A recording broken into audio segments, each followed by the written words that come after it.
You're listening to The Extra Real with Ger Brown and Colm Ryan for a look at the bigger picture of film. with films from around the world, Through the decades, from movies you know and love. to movies you need to discover.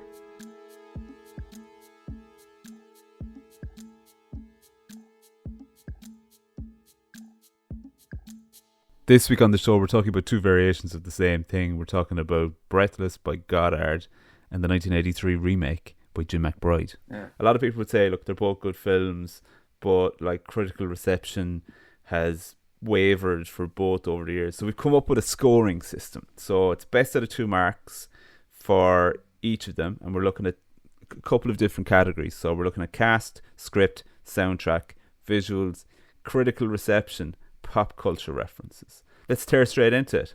Plot synopsis wise, it basically follows the template of a guy with a girl and a gun. In both cases, the story follows a petty thief who's killed a cop and wants to run away with his girl.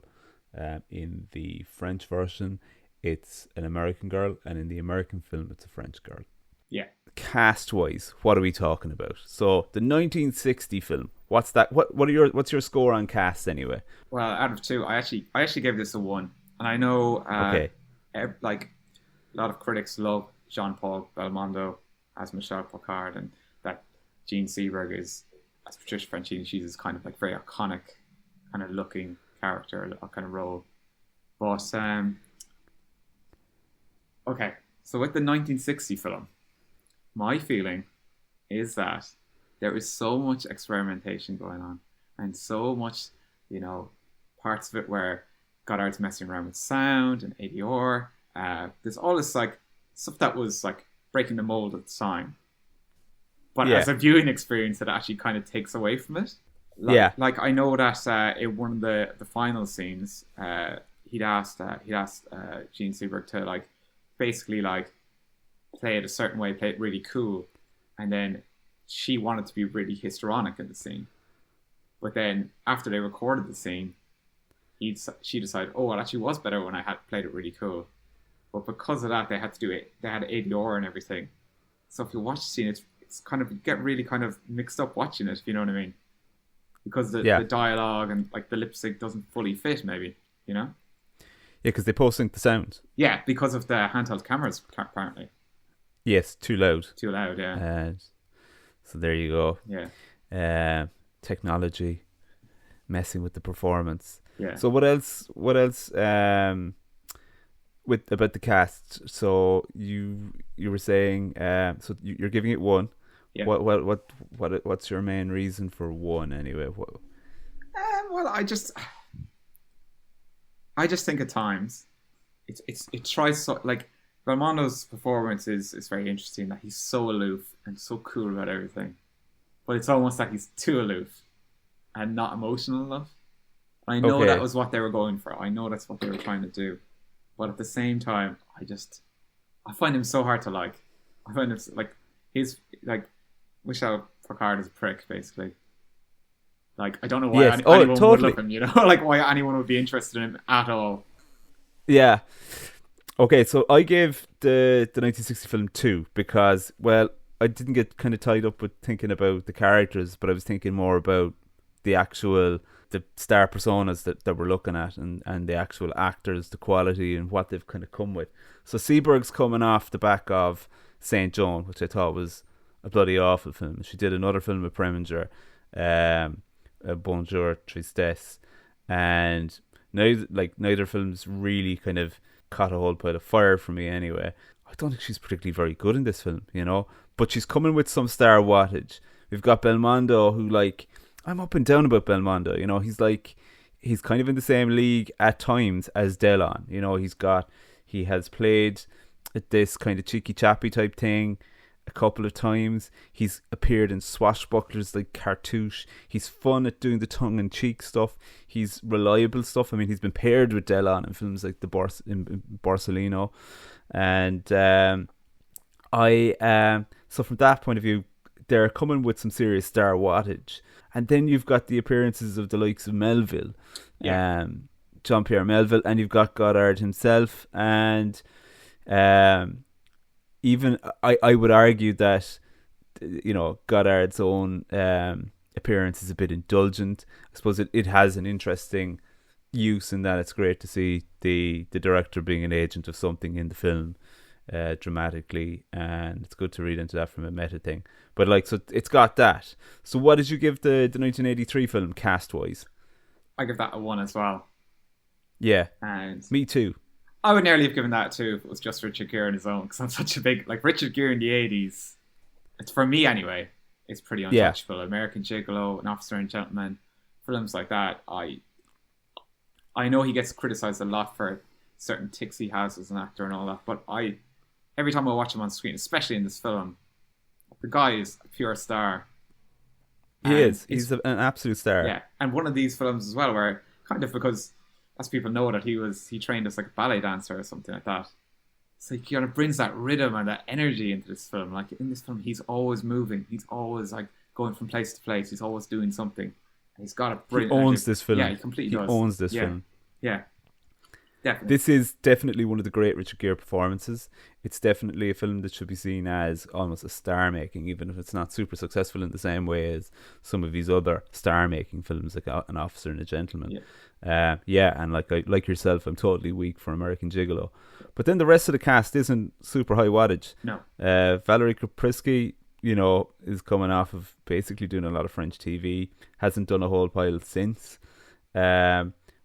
Down through the cast, you're looking at John P. Ryan has appeared in a few other bits and pieces. I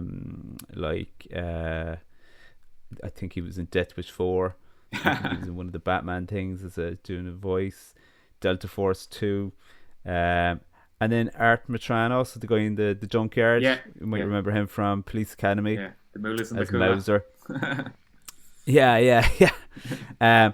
But you can't say a whole pile that's I'm not watching the film just to see them, and they're not what I would consider great character actors. They're good actors, but they're not ones that, sometimes there are actors that you're used to seeing pop up. Like Matrano, I'm just used to seeing him in Police Academy sequels, that's kind of my, and there's no disrespect to him, but it's just going, not in the same league. He ain't no Melville, no. He ain't no Godard. Actually, the Melville scene is great as Pavlesco. Yeah. That is brilliant. Yeah, that works. Because that works. I'm sure he's a novelist or whatever, this guy, Pavlesco, and he's so kind of arrogant and egotistical.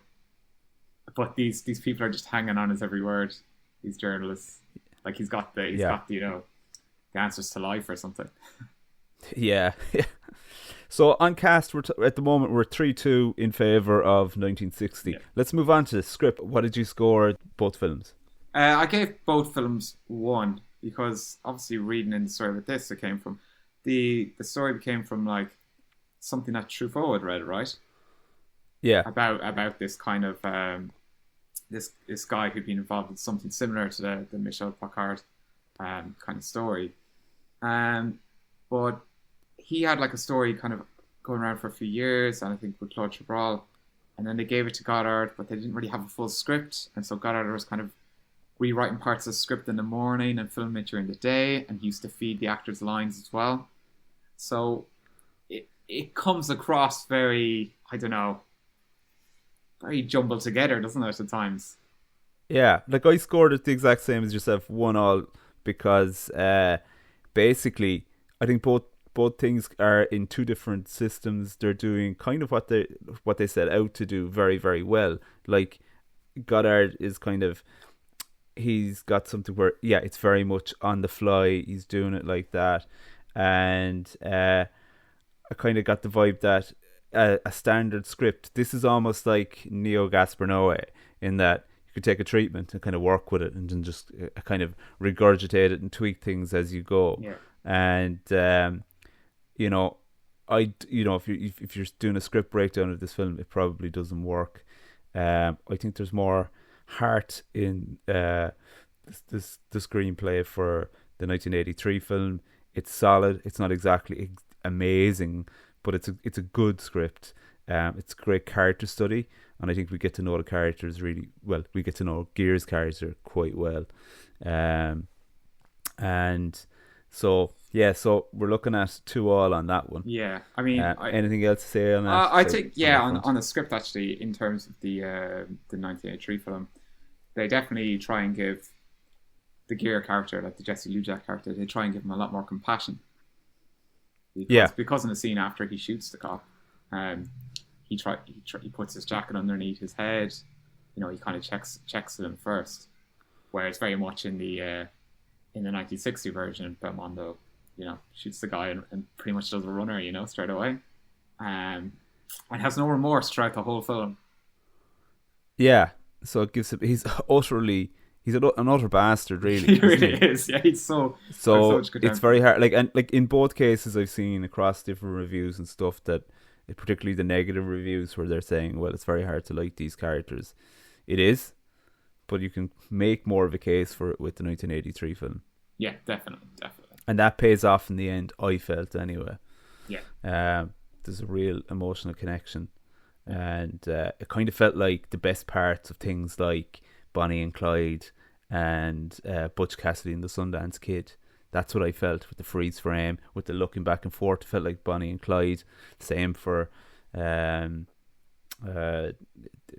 Cassidy and the Sundance Kid. So I felt like it hit the highs of those two highly acclaimed films, and I'm just like, why isn't the 1983 Breathless held in the same regard as endings? It's a great ending. Oh, it's an absolutely amazing. Not many films have the balls in the 1980s to finish with a freeze frame. Not many films have the balls in any decade to finish with a freeze frame, but that one does it, and does it well. And also the fact that we'll come into soundtrack now, I guess, but the fact that it ends with the kind of the Jack Nitzsche score over Richard Gere trying to mime dance to Jerry Lee Lewis, Breathless, and that kind of comes in, and you have these two kind of like songs that trying to playing over each other. Then it goes back out, keeps the Jack Nitzsche score, and then he looks down, sees the gun, and then there's only one way it's going to go. It's going to turn around and shoot, but I liked that they just froze it on that, as you said. It's really powerful, and it's more powerful than if he shot the two cops and got away, or if he was shot straight away, you know? Absolutely. It works because as viewers, like, we've all seen these scenes played out, and it's kind of redundant, so the not knowing really helps. Like, so soundtrack. What are we thinking here? So what did you say? I gave it a 1 for 1960 and a 2 for 1983. But yeah, and I'm the same. So go on. I wonder if that's just a context thing or an age thing. I mean, I'm not to say that the soundtrack to the 1960 film is bad. I just think the music by Mathieu Solai is quite good, actually. It's quite jazzy and lots of piano kind of stuff, and it's got a lot of energy to it, a lot of pep to it, and it keeps it kind of moving along. You know, stops the film slowing down. One of my big problems with the 1960 film is that kind of that like 24-minute scene or whatever it is between Seberg and Belmondo, where they're just in her apartment and they're just talking, and it gets a bit existential and deep or whatever, but it doesn't really go anywhere for me. It doesn't really go anywhere. I just want to take a hacksaw to it at times when I'm watching it, because it slows the film really. It really slows the film down for me. Yeah, and even though it's shorter, it feels longer at times. Yeah, definitely. But yeah, I did like the music, but it didn't stand out for me the way it does in the 1983 film. Yeah, the only way it stood out for me at times is if sometimes it felt a little bit too intrusive. Yeah. You're right. It works on the jazzy front, but at times then you're just going, it's a bit too loud or something. It's just it is intrusive here. The 1983 film. Well, where do you start, huh? Where do you start? It's like a Quentin Tarantino soundtrack before Quentin Tarantino. It's neo Quentin Tarantino, it really isn't it? Is, yeah.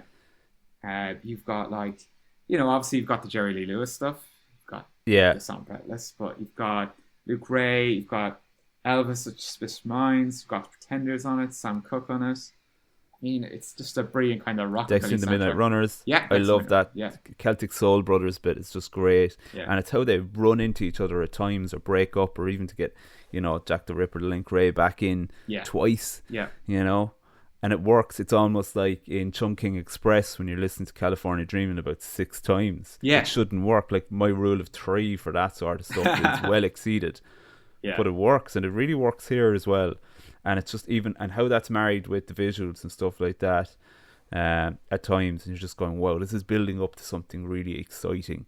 And there are sequences which you're just going, wow, this is some of the best stuff of the 80s. It really is, yeah. I mean, I absolutely adore that scene at the start where where Ger is just driving from Las Vegas to LA.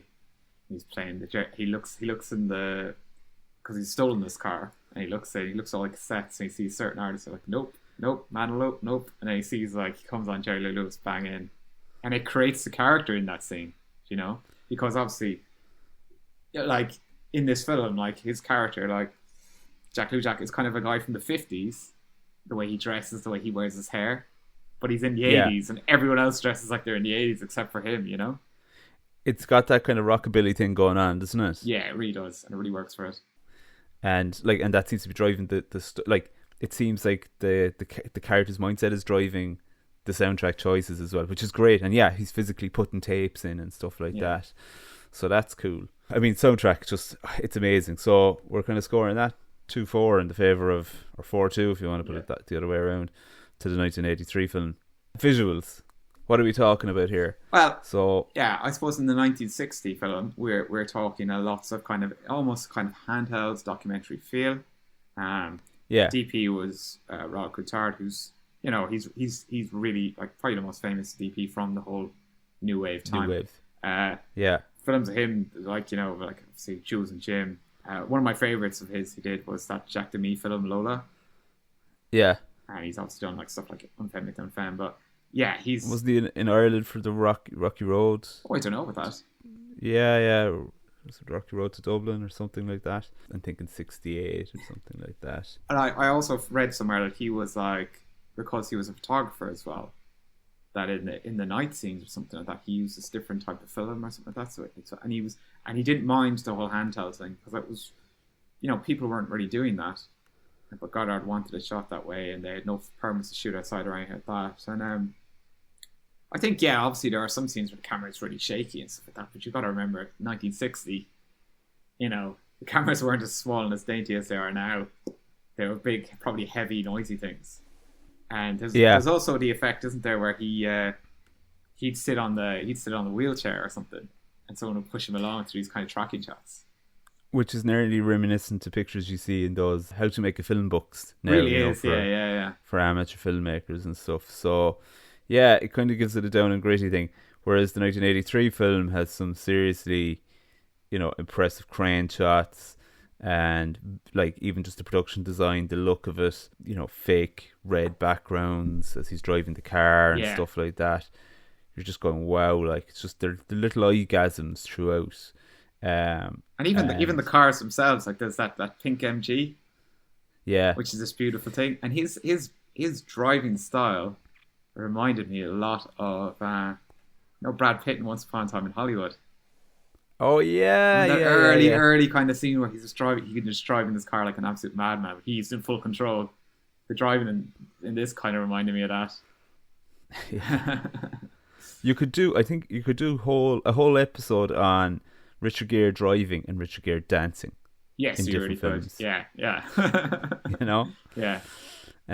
We have to do one on American Gigolo, as an excuse. We definitely do. And like the DP for this, Richard H. Klein, don't really know what else he's done. I know he did like Howard the Duck. I think he did more TV after that.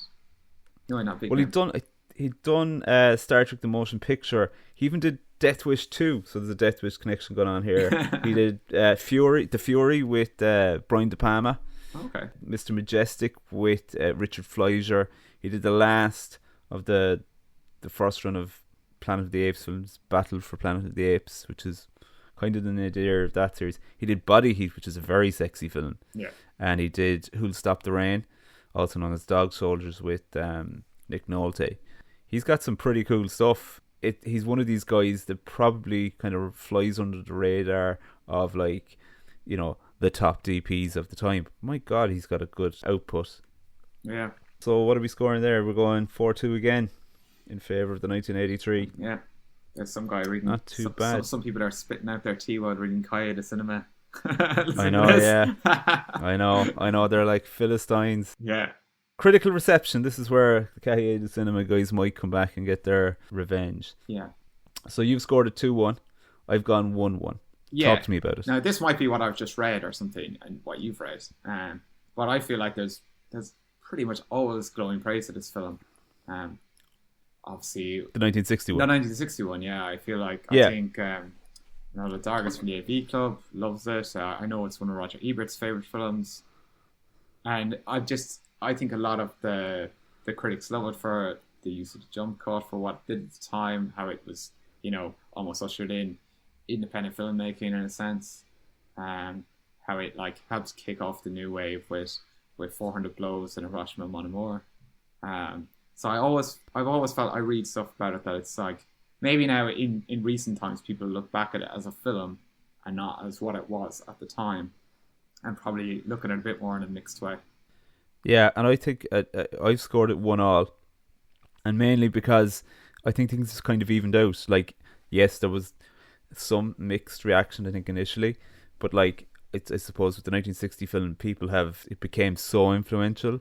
It became so bound up with the whole new wave by virtue of being out and about for 20 years prior to the other film. It picked up a run of steam, which I think maybe has slowed down. I think I think an awful lot of film students feel the pressure to like the film.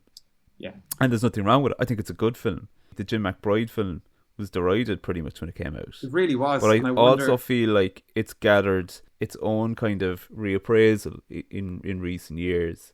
I've seen Mark Kermode as a champion for it. I've seen Tarantino as a champion for it. Yeah. I mean, Tarantino should nearly get down on his hands and knees and kiss its feet, because it feels like the most Tarantino-esque non-Tarantino film, and probably one of the more successful ones. Yeah. You know, when you think of the Tarantino rip-offs. Yeah. In the 90s. So I feel like that the critical reception for both has evened out a bit over the years, and I think I feel like the 1983 film one is going to continue to grow. I don't feel that relegates the importance of the 1960 film. So I think really, really important film. And I think people are still going to go back to it. They'll probably go back to it more than the other film until things even out even more, if they ever do.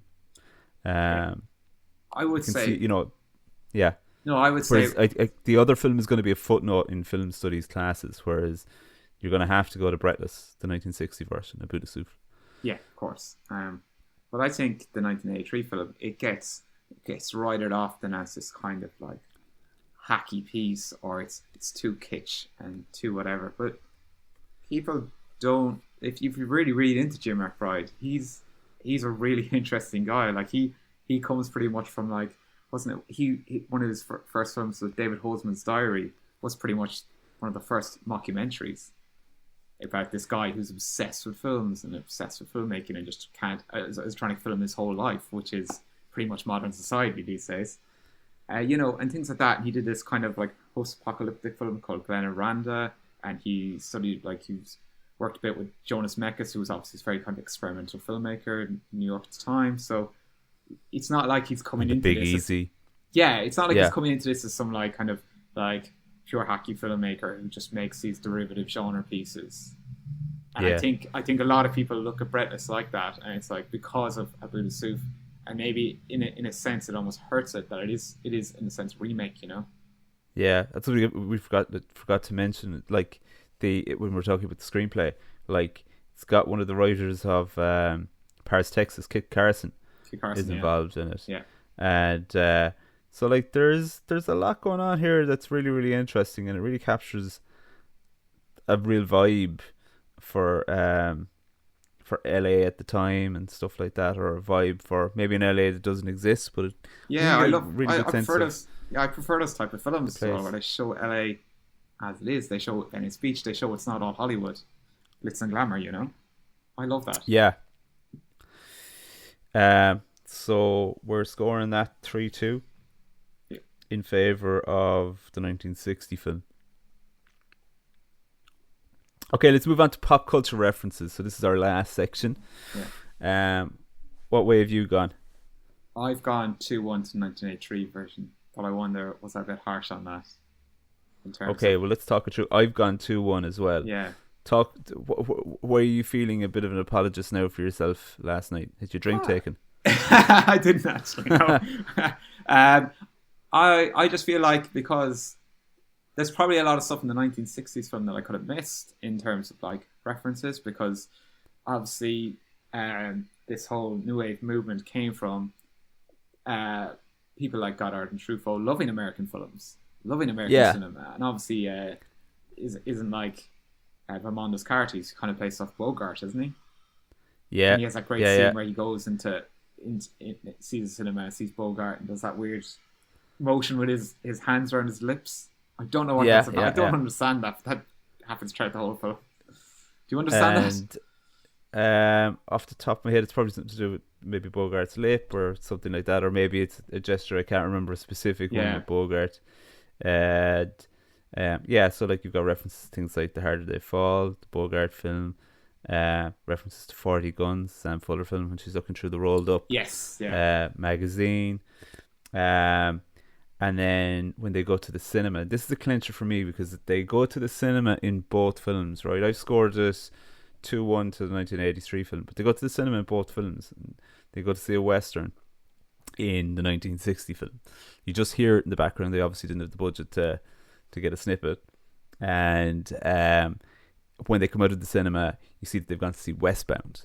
And that's one of the lesser Bud Bedicker, Randolph Scott Westerns.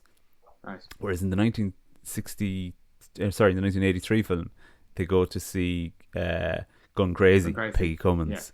Yeah. And, that kind of ties more in line with the kind of Doom Lovers stuff that we see at the end of this film.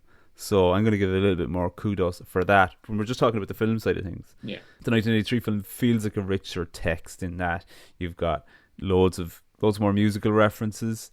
You've got the Silver Surfer stuff going on. Silver Surfer stuff is great. It's great. It's really good. And it gets more and more tied into the story and stuff.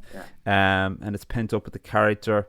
So, do you want to reappraise? Do you want to reappraise your scoring there now, or do you want to stick? I'll stick with my 2-1. Do you want to give it? You can get. No. I mean, they've got. You're going to give it a 2. No, I'm gonna say 2-1. I mean, they've got the Errol Flynn household. The Errol Flynn house, yeah, that's like completely in ruins now. In 1983, they don't need to do that, but they do. As I said, the Silver Surfer stuff is brilliant. I love how it because the idea of Silver Surfer was that his planet was taken by this guy called Galactus, and Galactus said, I won't take your planet, but if you go and find all these other planets for me and take them, then I'll let your planet live. So Silver Surfer goes to do that, then he gets to Earth, and they say to him, you know what, and he meets Fantastic Four, and they're like, oh, I like it here, what am I doing this for? And Galactus says, okay, you don't have to work for me anymore, but you can never go back to your planet again, and you can never see your wife or whatever, your loved one. And I love how it kind of like, it builds into the Ger character, because obviously he's waiting for this money to come in and get away, but it's like he knows he's going to have to give up something of himself, and he's already in trouble anyway, and it's just amazing. I really love that kind of stuff, because sometimes that can be put into films just as like, oh, let's make this character like a bit geeky, or this character a certain way, but it's just like Ger's character isn't that at all. He's still kind of like, bit of an Egypt basically, but he just loves these comics, He is a bit of an Egypt. He is. Yeah. He is. So what are we looking at? So it's ahead of its time. Yeah, definitely. Yeah, so let's tot up the scores. This is, I suppose, the crucial thing about doing it this way is this is gut feelings to the fore. Yeah. We've looked at some of the key aspects for liking a film. The 1960 film, we scored at 13, so this is our combined scores, so it gets 13. The 1983 film, 18. Yeah. Does that feel right? I think that does feel right to me. I like, at the end of the day, you can take into account studying films or watching as many films as possible. Well, you have to take into account which did you enjoy more, and which did you get more out of. And I just get a lot more of the 1983 film. Now, this could be from growing up in terms of like just growing up through filmmakers like Tarantino and people like that in the 90s. These kind of visual references they use that are just, you see them in the 1983 film more than you do in the 1960s one.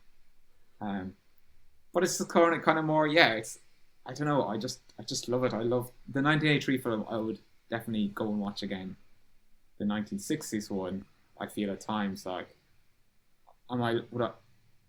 this would have been more useful when maybe I was in my early 20s and learning about how to make films. Yeah, and I and to write about films, and I think it's essential to have seen it. I don't think I'd watched it in about 10 or 12 years. Yeah, me neither. Whereas I think I'd watched the 1983 Breathless maybe in the last year, or maybe 3 or 4 years before that. I would definitely, like yourself, I think I'd go back and I'd revisit the 1983 one for fun. And anyway, where do you have lines like, you know, in the script, like where that guy, that lieutenant, says to Valerie Kapinski, says, "Don't FUCK with the LAPD." Yeah. Thank you very much for listening. You can contact the show by emailing to extrareal@gmail.com. Search for the Extra Real Podcast on Facebook, Twitter, and Instagram. You can listen to the show on Spotify, iTunes, or anywhere you get your podcast from.